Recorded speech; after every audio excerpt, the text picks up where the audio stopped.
Vaqueros, no miren. Mi vestido se ha ido, susurró la mujer apache detrás de la cascada. Mason Hall llegó al cañón cerca del mediodía. El sol golpeaba las paredes de piedra de una manera que hacía que el aire se sintiera más caliente que las llanuras abiertas detrás de él. Había estado cabalgando desde el amanecer, deteniéndose solo una vez para revisar las correas de cuero gastadas de su silla y para darle a su yegua, Bramble, un breve descanso.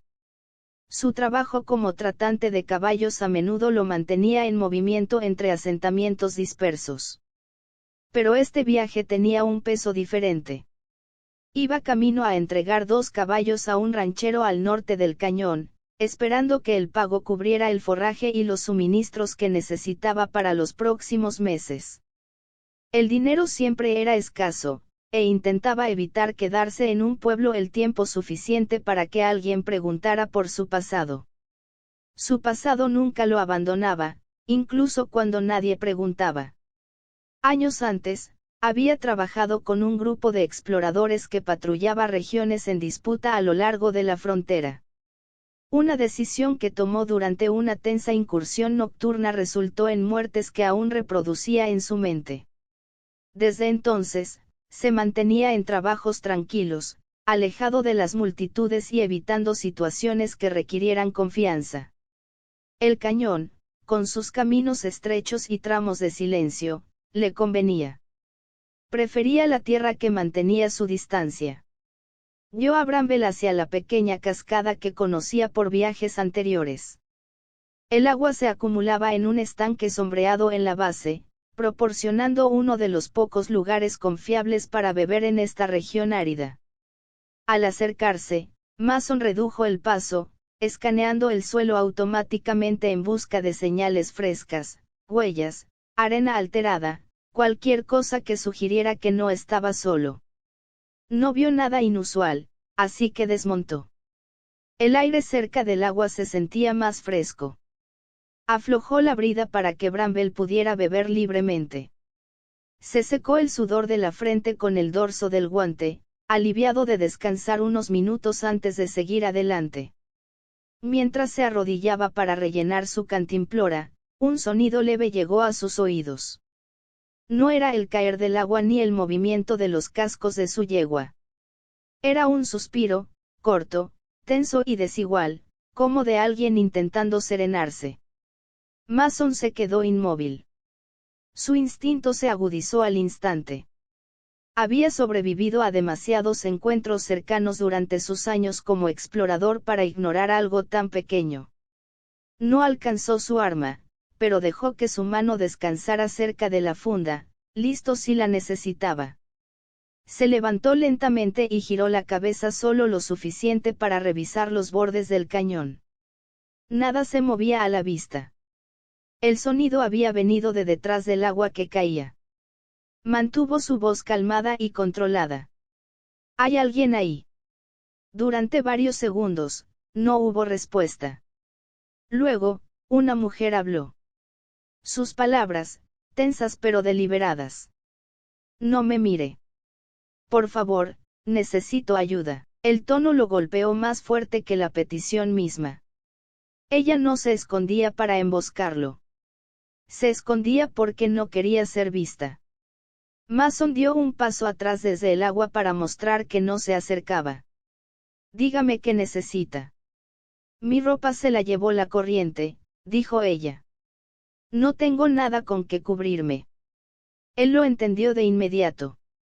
Sin hablar más, desabrochó su largo abrigo y caminó hacia una roca plana cerca del estanque, colocándolo allí con suavidad. Mantuvo la mirada baja, asegurándose de que ella oyera la distancia entre sus pasos. El abrigo está aquí. Tómese su tiempo.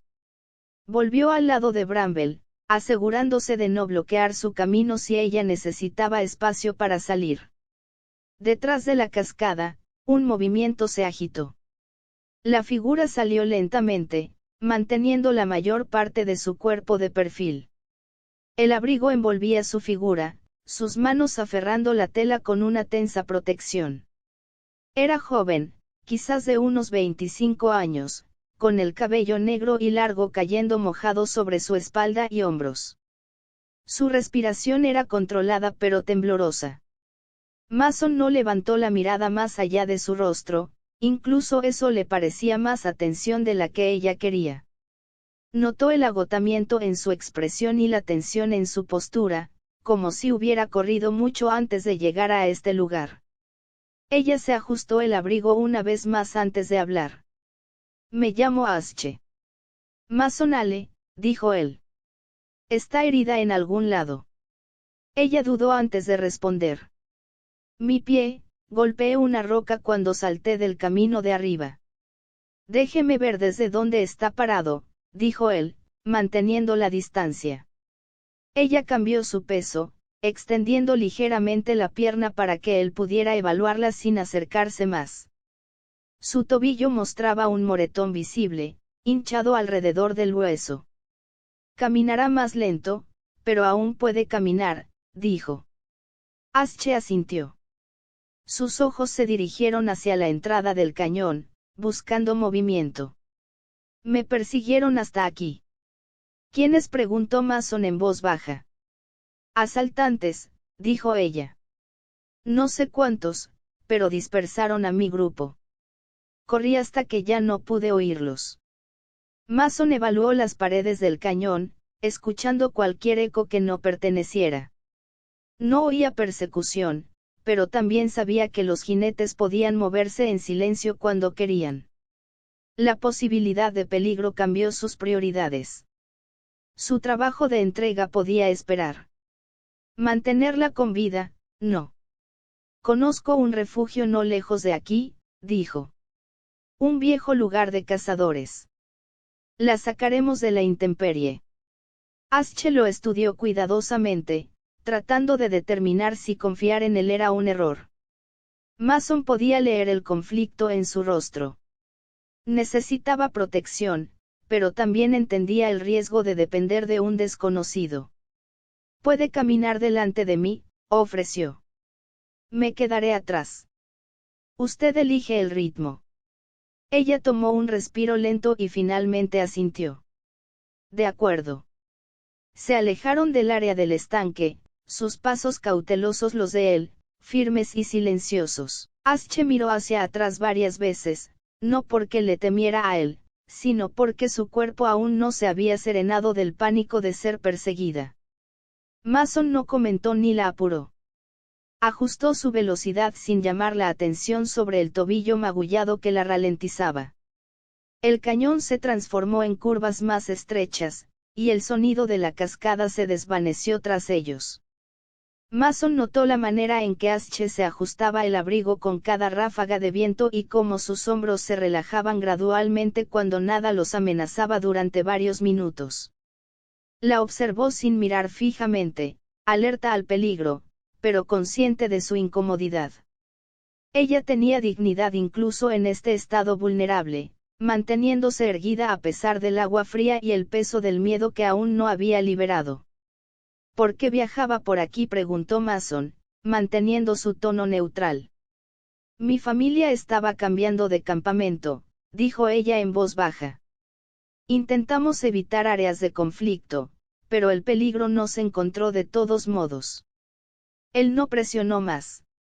Su voz transmitía suficiente verdad para decirle que no ocultaba nada dañino. Mientras caminaban, la mente de Mason trabajaba en la situación. No había planeado llevar a nadie con él. Evitaba la responsabilidad siempre que era posible. Pero dejarla sola en un cañón después de una incursión no era algo que pudiera justificar. Tomó una decisión sin decirlo en voz alta. Aseguraría su seguridad sin importar cuánto lo desviara de su ruta. Asche redujo la velocidad cuando la tierra se niveló más adelante. Señaló débilmente hacia una elevación de piedra apenas visible entre la maleza dispersa. Ese es el refugio. Sí, dijo él. Ya casi llegamos. Ella exhaló, la primera señal de alivio que había mostrado. Mason lo notó, lo entendió, y caminó a su lado en silencio, ambos conscientes de que el mundo detrás de ellos había cambiado en el momento en que ella salió de detrás de esa cascada. Cuanto más se alejaban de la cascada, más se desvanecían los sonidos del agua goteando, reemplazados por el seco crujido de la arena bajo sus botas y el bajo susurro del viento arrastrándose por las paredes del cañón. Asche mantenía su peso en el lado no lesionado, tratando de no cojear abiertamente, aunque Mason notaba cada vez que sus pasos se acortaban o su respiración se tensaba. No habló de ello. Llamar la atención sobre el dolor a menudo lo empeoraba. Y ella ya se sostenía con puro enfoque. Mason se quedó unos pasos detrás de ella, lo suficientemente cerca para que no se sintiera desprotegida, pero lo bastante lejos para evitar acosarla. Sabía lo fácil que podía sentirse atrapada a alguien cuya libertad acababa de ser arrebatada. Sus años con los exploradores le habían enseñado que la supervivencia no siempre se trataba de fuerza física. Se trataba de darle a una persona asustada espacio para respirar. Asche miraba hacia atrás cada pocos minutos, asegurándose de que él no se hubiera detenido o alejado. Cada vez que miraba, lo encontraba caminando con el mismo ritmo constante. Su atención dividida equitativamente entre sus movimientos y el cañón a su alrededor. Se dio cuenta lentamente de que él no la estaba custodiando a ella. Estaba buscando amenazas que ella podría no ver. Llegaron a una curva donde el suelo del cañón se ensanchaba en una cuenca poco profunda salpicada de matorrales. Mason se detuvo, indicándole que descansara. Sin hablar, ella se sentó en una roca plana. Se cubrió las piernas con el abrigo, su cabello mojado se pegaba a la tela, enfriándola rápidamente. Cruzó los brazos sobre su vientre y se mantuvo quieta, tratando de calmar el temblor que venía de la adrenalina que se desvanecía. Mason se detuvo a unos metros, dejándola asentarse antes de hablar. ¿Cuánto tiempo estuvo corriendo? Desde la mañana, dijo ella, con voz cansada. Pensé que podía superarlos, pero el cañón me desorientó. Cuando llegué al agua, no supe a dónde más ir. ¿Alguien más de su grupo logró escapar?, preguntó. Ella negó con la cabeza. No lo sé. La incursión fue rápida. Perdí de vista a todos cuando comenzó el fuego. Mason sintió